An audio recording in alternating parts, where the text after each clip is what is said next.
Alright, hi guys. We're back. We're going to go over some of the modern punches. The numbering system actually came from Customato. For those of you guys who are familiar with the fight game, it was actually Mike Tyson's trainer and coach for many years, and he actually created this numbering system. Makes it easy to remember each one of them. And again, these are non-traditional punches in the sense that they're actually a more modern version of how we punch. Some people may say boxing, kickboxing, but they're kind of along those same lines.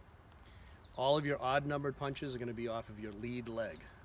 So if I have my left foot forward in my ready stance and my weight is distributed equally in 50-50, my hands are up in a good defensive posture. When I throw a one, it's going to be off that lead leg. So I take that hand, elbow to the inside of my body, rotate and punch. And if you notice, see where my left hand is in relation to my right. My right is up in my guard position. I'm punching straight forward. As I retract that hand, the other hand is up. So you're one off the front, and then I do a two off the rear. If you look at my feet, as I twist, I'm using my body as well. I always punch with my body, not with just my hand. My hand is just an extension of where my power comes from, which all derives from the ground. So I have my hands up. I'm going to shift my guard so that now we're going to see it from the side. So now I have my right leg forward. So now my one is going to be off that right. As I snap that punch out, there's my left up in a guard position. As I retract that punch, I pull back. Note that when I do my feet, I'm going to pivot on the balls of my foot and shift. My back stays straight. And there's my two. So when I do my two, it's off that rear leg. My knee is bent, and I'm shifting and throwing my body from my hip. Now, we go on to hooks. We throw what's called a Philadelphia hook. In boxing and kickboxing, there's two different types. When I do a Philadelphia hook, my wrist is slightly bent, and my hand kind of looks like I'm holding a coffee mug or a cocoa mug. When I do a New York hook, I take my hand and my elbow kicks up and I punch straight across. The reason why we generally don't throw New York hooks is because of the fact that generally with those you'd have to have your hands taped, wrapped, and because we are using it for self-defense, we're generally not going to have time to wrap and tape our hands up. So on a three, I'm going to take my body, shift, and I throw that hand across. Note my right hand still in that guard position. So when I do it again a little bit faster, if we watch my feet, I'm going to pivot, throw my whole body behind it, and there's my three. Lead hand technique, lead hand hook. As I shift back to fire the four, this will be my second hook off the rear, there's my four. You'll notice that my body is now positioned, back straight, pivoting, hand up in a guard position. Snap the hand back. Now I go to my right guard. Same thing. I throw my three off my lead, and it's my body. Head on a swivel, straight forward.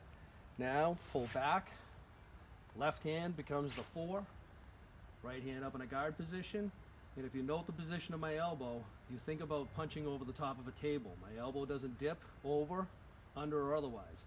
It's going flat over that table, and I'm trying to corkscrew into the ground to get more power. I shift back. Now, uppercuts, fives and sixes. So when I do my five, I'm going to bring in my body in, I'm going to shift, fire it up. I'm hitting with those first two knuckles, but also if you note the position of my arm, my elbow comes to the center of my body. I'm pivoting my body to get that power from the ground in my hips. I shift back. Here's my six, right underneath. Retract, guard position, shift. Now I have my right leg forward, so I'm going to bring that right hand underneath. There's my five. I bring it back. Here's my six. Again, if we watch that elbow is in line with my hip, hips in line with the floor and the foot, so the positioning all lines up anatomically correct. I shift off. Now we're back to our center position. Two other strikes, generally we don't do them as often, but it's a perfect time to practice them. Sevens and eights, they're overhands. They're kind of like a hook, so what's going to happen is I'm going to take that lead hand, again odd number, seven, and I pitch my body and throw it over the top. So where that would come into play, somebody in a high guard, I'm punching over their hands.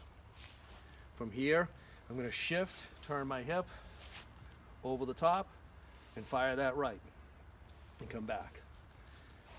Shift off to my right guard, so now my seven comes from here, over the top and down, hitting with my knuckles, straight down, retract back. Now my eight comes over the top and down, retract back. Quick little fact on that one, Rocky Marciano out of Brockton, Mass, 49-0, That was one of his famous punches. It was called the Susie Q. It was off that rear hand. It was a knockout blow. Used it all the time. So those are your 8 punches in the modern version of punching.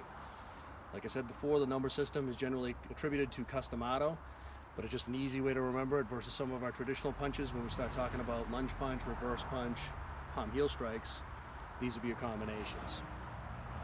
If you look at my hips, when I'm in that stance, I want both legs bent, just like shock absorbers, hips forward, toes slightly in, but I'm moving with my hips. So my hips are snapping in.